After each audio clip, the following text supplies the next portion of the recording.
Maybe you've already been convinced that memory work is important, but you need some ideas on how to get started.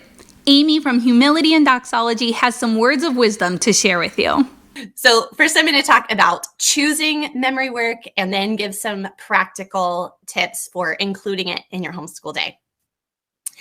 And I always love to give this first tip for choosing memory work, which is to start with mom, because I think that might be a surprise to some people. We're really used to thinking about what our kids enjoy and, interest-led learning. But I'm kind of convinced that mom's enthusiasm is the secret sauce to homeschooling in general, and especially memory work.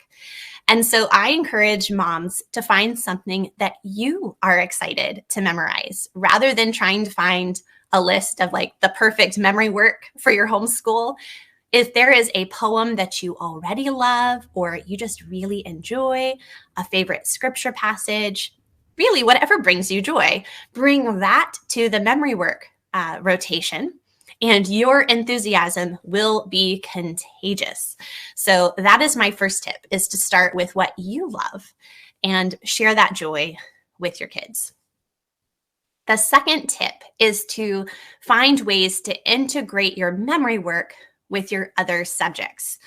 Sometimes thinking about memory work might feel overwhelming because you think, great, now there's one more thing I'm not doing in my homeschool and I have to find time in the schedule for this. And that is not at all what I want you to leave today with as this being a burden. I want this to support what you're already doing in your homeschool. So in our family, a lot of times our memory work is integrated with our history studies. It seems very easy and natural to do that. So when we study ancient times, we'll memorize Ozymandias or bits of Homer. Right now we're studying American history, and we've brought out things like Give Me Liberty or Give Me Death, the famous Patrick Henry speech, excerpts from the Declaration of Independence, the Constitution, things like that. So it's really easy to find related poetry or documents with your history. But it's not just history. You can also find beautiful memory work to correlate with your science. I have a collection of weather poems on my site that I used when we were studying weather in our homeschool. You can easily find ones for astronomy or really any topic that you're studying, geography. Really, just your imagination is the limit here. But then it really helps your children to make connections with what they're learning. In your memory work, you're studying a poem that is going to come to their mind as they're studying, the nonfiction book and doing their worksheets later. It brings your studies alive. So it's really a beautiful way to just grow what you're already studying in your homeschool. I personally absolutely love deciding what we're going to memorize every month in our homeschool morning time.